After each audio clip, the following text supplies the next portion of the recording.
आज की कहानी है बड़ी घर की बेटी। बहुत ही फेमस कहानी है, चलिए शुरू करते हैं। बेनी माधव सिंह गौरीपुर गांव के जमींदार और नंबरदार थे। उनके पितामह किसी समय बड़े धन धान्य संपन्न थे। गांव का पक्का तालाब और मंदिर, जिनकी एक मरम्मत भी मुश्किल थी, उन्हीं की कीर्ति स्तंभ थे। कहते हैं इस दरवाजे पर हाथी झूमता था। अब उसकी जगह एक बूढ़ी भैंस थी, जिसके शरीर में अस्थि पंजर के सिवा और कुछ शेष न था, पर दूध शायद बहुत देती थी, क्योंकि एक न एक आदमी हांडी लिए उनके सिर पर सवार ही रहता था।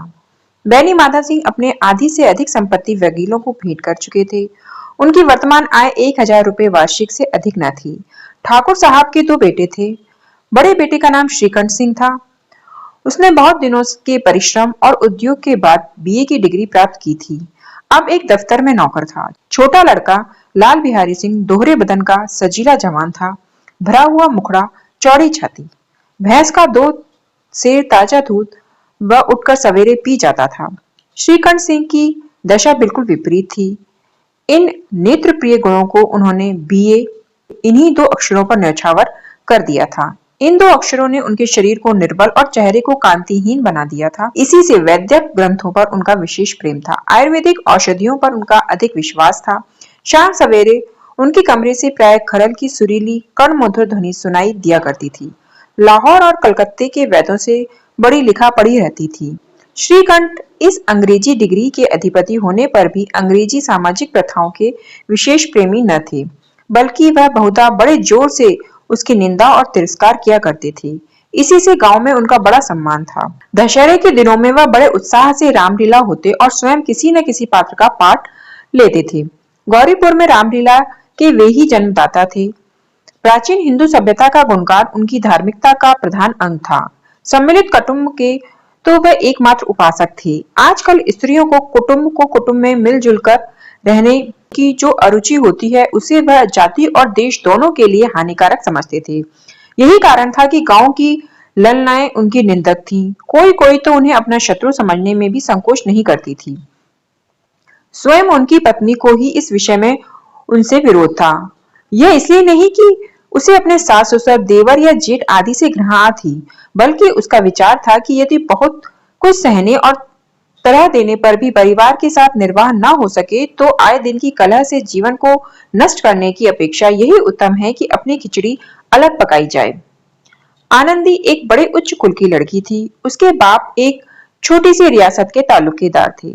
विशाल भवन, 1 हाथी, 3 कुत्ते, बाज, बहरी शिकरे, झाड़ फानूस, आननेरी, मजिस्ट्रेट और ऋण, जो एक प्रतिष्ठित तालुकेदार के भोग्य पदार्थ हैं, सभी यहाँ विद्यमान थे। नाम था भूप सिंह। बड़े उदार चित्त और प्रतिभाशाली पुरुष थे, पर दुर्भाग्य से लड़का एक भी न था। 7 लड़कियां हुई और देवयोग से सबकी सब जीवित रहीं।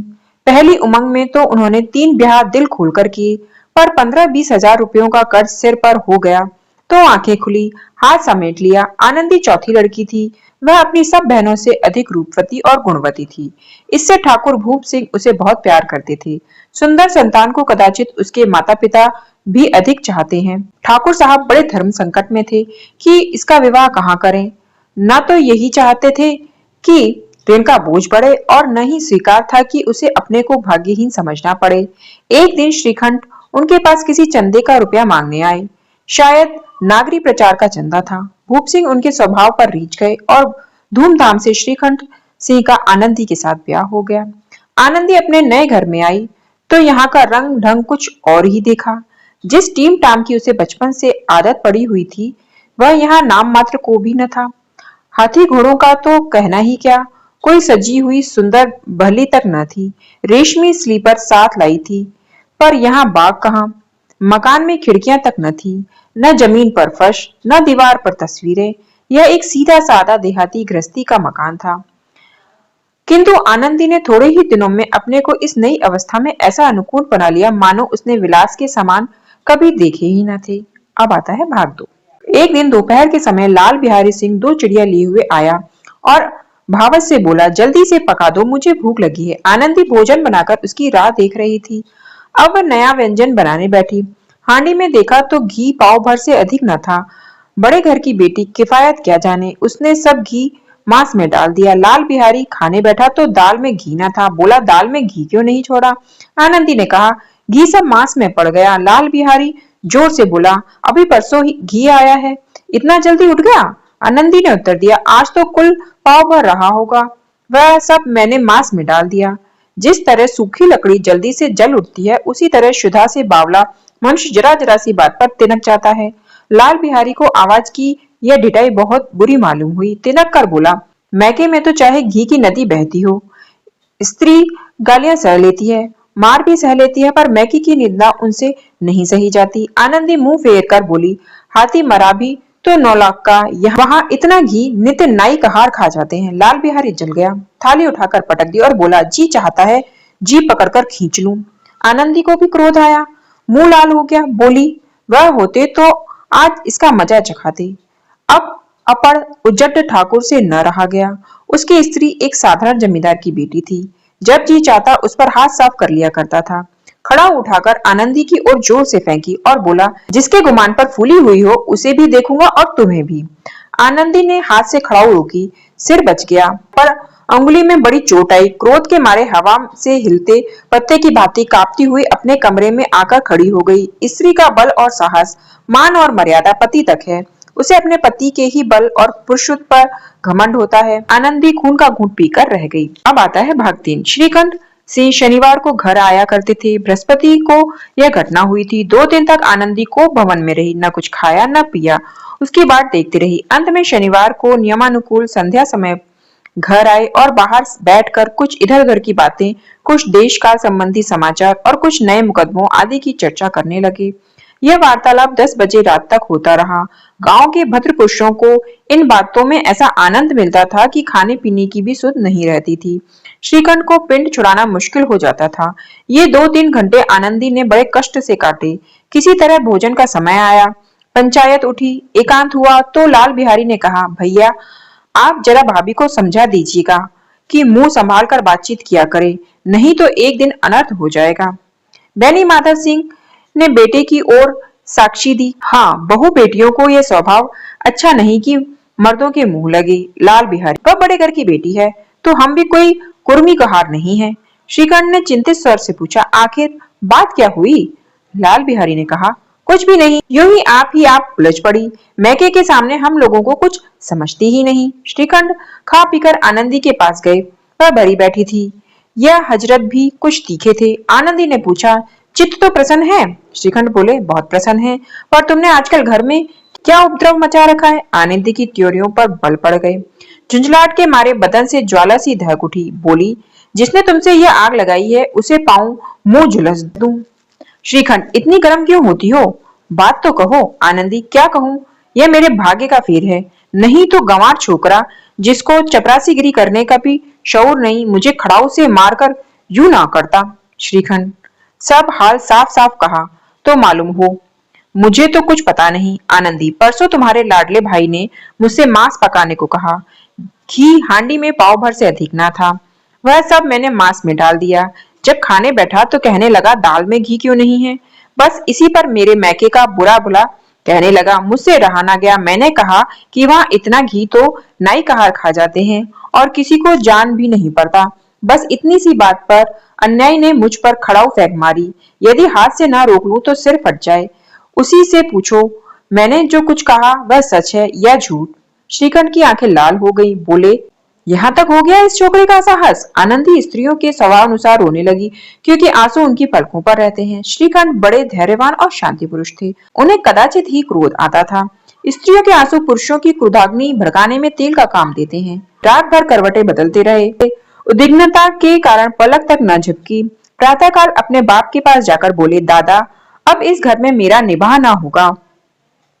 इस तरह की विद्रोहपूर्ण बातें कहने पर श्रीखंड ने कितनी ही बार अपने कई मित्रों को आड़े हाथों लिया था, परंतु दुर्भाग्य आज उन्हें स्वयं ही बातें अपने मुंह से कहनी पड़ी। दूसरों को उपदेश देना भी कितना सहज है। बैनी माधव सिंह घबरा उठे और बोले, क्यों? श्रीखंड, इसलिए कि मुझे भी अपनी मान प्रतिष्ठा का कुछ विचार है। आपके घर में अब अन्याय और हठ का प्रकोप हो रहा है। जिनको बड़ों का आदर सम्मान करना चाहिए वे उनके सिर चढ़ते हैं। मैं दूसरों का नौकर ठहरा घर पर रहता नहीं। यहाँ मेरे पीछे स्त्रियों पर खड़ाऊ और जूतों की बौछारें होती हैं। कड़ी बात तक चिंता नहीं, कोई एक बात की दो कह ले, वहां तक मैं सह सकता हूँ, किंतु यह कदापि नहीं सह सकता कि मेरे ऊपर लात घूसे पड़े और मैं दम न मारूं। बेनी माधव सिंह कुछ बोल ना सके। श्रीखंड सदैव उनका आदर करते थे। उनके ऐसे तेवर देखकर बूढ़ा ठाकुर अवाक रह गया। केवल इतना ही बोला, बेटा तुम बुद्धिमान होकर ऐसी बातें करते हो। स्त्रियां इस तरह घर का नाश कर देती हैं, उनको बहुत सिर चढ़ाना अच्छा नहीं। श्रीखंड, इतना मैं जानता हूँ, आपके आशीर्वाद से ऐसा मूर्ख नहीं हूँ। आप स्वयं जानते हैं कि मेरे ही समझाने बुझाने से इसी गांव में कई घर संभल गए, पर जिस स्त्री की मान प्रतिष्ठा का ईश्वर के दरबार में उद्धार दाता हूँ, उसके प्रति ऐसा घोर अन्याय और पशुत्व व्यवहार मुझे असह्य है। आप सच मानिए, मेरे लिए यही कुछ कम नहीं है कि लाल बिहारी को कुछ दंड नहीं होता। अब बेनी माधव सिंह भी गरमाए, ऐसी बातें और कुछ न सुन सके।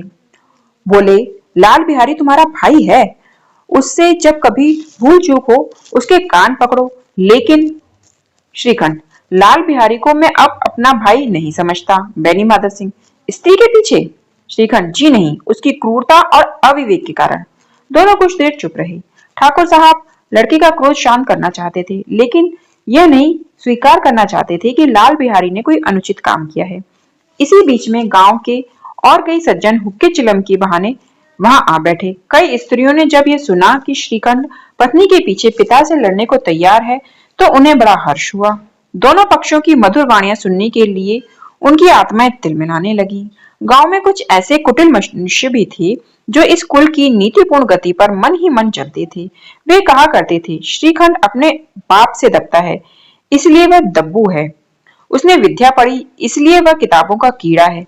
बेनी माधव सिंह उसकी सलाह के बिना कोई काम नहीं करते, यह उनकी मूर्खता है। इन महानुभावों की शुभकामनाएं आज पूरी होती दिखाई दी। कोई हुक्का पीने के बहाने और कोई लगान की रसीद दिखाने आकर बैठ गया। बेनी माधव सिंह पुराने आदमी थे, इन भावों को ताड़ गए। उन्होंने निश्चय किया, चाहे कुछ भी क्यों न हो, इन द्रोहियों को ताली बजाने का अवसर न दूंगा। तुरंत कोमल शब्दों में बोले, बेटा मैं तुमसे बाहर नहीं हूं, तुम्हारा जो जी करे करो। अब तो लड़के से अपराध हो गया। इलाहाबाद का अनुभव रहित चिल्लाया हुआ ग्रेजुएट इस बात को न समझ सका। उसे डिबेटिंग क्लब में अपनी बात पर अड़ने की आदत थी। इन हथकंडों की उसे क्या खबर। बाप ने जिस मतलब से बात पलटी थी वह उसकी समझ में न आया। बोला, लाल बिहारी के साथ अब इस घर में नहीं रह सकता। बेनी माधव, बेटा बुद्धिमान लोग मूर्खों की बातों पर ध्यान नहीं देते। वह बेसमझ लड़का है, उससे जो कुछ भूल हुई उसे तुम बड़े होकर क्षमा करो। श्रीखंड, उसकी इस धृष्टता को मैं कदापि नहीं सह सकता। या तो वही घर में रहेगा या मैं ही। आपको यदि वह अधिक प्यारा है तो मुझे विदा कीजिए, मैं अपना भार आप संभाल लूंगा। यदि मुझे रखना चाहते हैं तो उससे कहिए जहां चाहे चला जाए, बस यह मेरा अंतिम निश्चय है। लाल बिहारी सिंह दरवाजे की चौखट पर चुपचाप खड़ा बड़े भाई की बातें सुन रहा था। वह उनका बहुत आदर करता था। उसे कभी इतना साहस न हुआ कि श्रीखंड के सामने चारपाई पर बैठ जाए, हुक्का पी ले या पान खा ले। बाप का भी वह इतना सम्मान न करता था। श्रीखंड का भी उस पर हार्दिक स्नेह था। अपने होश में उन्होंने कभी उसे घुड़का तक न था। जब वह इलाहाबाद से आते तो उसके लिए कोई न कोई वस्तु अवश्य लाते। मुकद्दर की जोड़ी उन्होंने ही बनवा दी थी। पिछले साल जब उसने अपने से ड्योढ़े जवान को नाग पंचमी के दिन दंगल में पछाड़ दिया तो उन्होंने पुलकित होकर अखाड़े में ही जाकर उसे गले लगा लिया था। 5 रुपए के पैसे लुटाए थे। ऐसे भाई के मुंह से आज ऐसी हृदय विदारक बात सुनकर लाल बिहारी को बड़ी ग्लानि हुई। वह फूट फूट कर रोने लगा। इसमें संदेह नहीं कि अपने किए पर पछता रहा था। भाई के आने से एक दिन पहले से उसकी छाती धड़कती थी कि देखूं भैया क्या कहते हैं, मैं उनके सम्मुख कैसे जाऊंगा, उनसे कैसे बोलूंगा, मेरी आंखें उनके सामने कैसे उठेंगी। उसने समझा था कि भैया मुझे बुलाकर समझा देंगे। इस आशा के विपरीत आज उनसे उन्हें निर्दयता की मूर्ति बने हुए पाया। वह मूर्ख था, परंतु उसका मन कहता था कि भैया मेरे साथ अन्याय कर रहे हैं। यदि श्रीखंड उसे अकेले में बुलाकर 2-4 बातें कह देते, इतना नहीं 2-4 चमाटे भी मार देते, तो कदाचित उसे इतना दुख ना होता। पर भाई का यह कहना कि अब मैं उसकी सूरत नहीं देखना चाहता, लाल बिहारी से सहा न गया। वह रोता हुआ घर आया। कोठरी में जाकर कपड़े पहने, आंखें पोंछी, जिनमें कोई यह न समझे कि रोता था। तब आनंदी के द्वार पर आकर बोला, भाभी भैया ने निश्चय किया है कि वह मेरे साथ इस घर में न रहेंगे। अब वह मेरा मुंह नहीं देखना चाहते, इसलिए अब मैं जाता हूँ, उन्हें फिर न दिखाऊंगा। मुझसे जो कुछ अपराध हुआ उसे क्षमा करना। वह कहते कहते लाल बिहारी का गला भर आया। आगे भाग 4। जिस समय लाल बिहारी सिंह सिर झुकाए आनंदी के द्वार पर खड़ा था, उसी समय श्रीकांत सिंह भी आंखें लाल किए बाहर से आए। भाई को खड़ा देखा तो घृणा से आंखें फेर ली और कतरा कर निकल गए, मानो उसकी परछाई से भी दूर भागते हों। आनंदी ने लाल बिहारी की शिकायत तो की थी, लेकिन अब मन में पछतावा हो रहा था। वह स्वभाव से ही दयावती थी, उसे इसका तनिक भी ध्यान न था कि बात इतनी बढ़ जाएगी। वह मन में अपने पति पर झुंझला रही थी कि यह इतने गर्म क्यों होते हैं। उस पर यह भय भी लगा हुआ था कि कहीं मुझसे इलाहाबाद चलने को कहे तो मैं कैसे क्या करूंगी। इस बीच में जब उनसे लाल बिहारी को दरवाजे पर खड़ा ये कहते हुए सुना कि अब मैं जाता हूँ, मुझसे जो कुछ अपराध हुआ क्षमा करना, तो उसका रहा सा क्रोध भी पानी हो गया। वह रोने लगी। मन का मैल धोने के लिए नैन जल से उपयुक्त और कोई वस्तु नहीं। श्रीकांत को देखकर आनंदी ने कहा, लाला बाहर खड़े होकर रो रहे हैं। श्रीकांत, तो मैं क्या करूं?